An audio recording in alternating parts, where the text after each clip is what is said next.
अच्छा, एक बात बताइए, कोई किसी के बारे में अगर कुछ बता रहा हो, तो इसका मतलब ये है कि वो देखा होगा, उसके बारे में जाना होगा, समझा होगा तभी तो।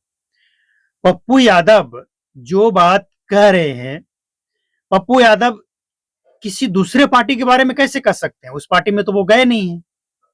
तो जिस पार्टी में वो रहे हैं, 3 पार्टी में खासकर, सबसे पहले आरजेडी, इसके बाद उन्होंने अपना पार्टी बनाया, जाप, इसके बाद कांग्रेस। तो 3 पार्टी में महिलाओं के साथ क्या होता है, अगर वो बात वो कह रहे हैं, तो इसमें महिला आयोग को दिक्कत क्या है?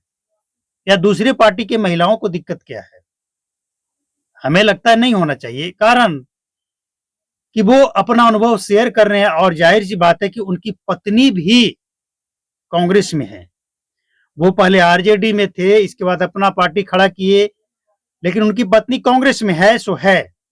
तो मतलब वो अपनी पत्नी के बारे में अच्छी तरह जानते हैं कि पत्नी जब कांग्रेस ज्वाइन की तो किस तरह से होकर गुजरना पड़ा। तो ये विवाद का मसला ही नहीं है।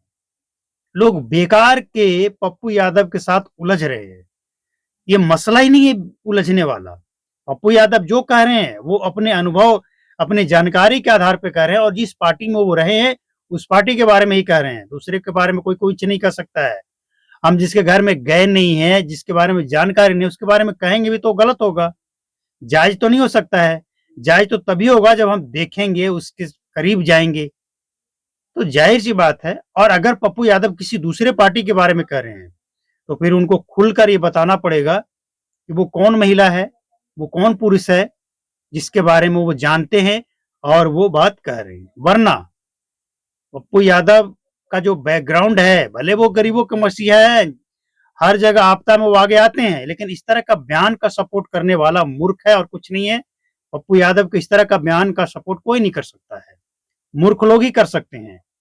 पप्पू यादव एक अच्छे इंसान हैं, वो गरीबों को काम आते हैं, लेकिन इस तरह के बयान देना बेवकूफ़ी दर्शाता है।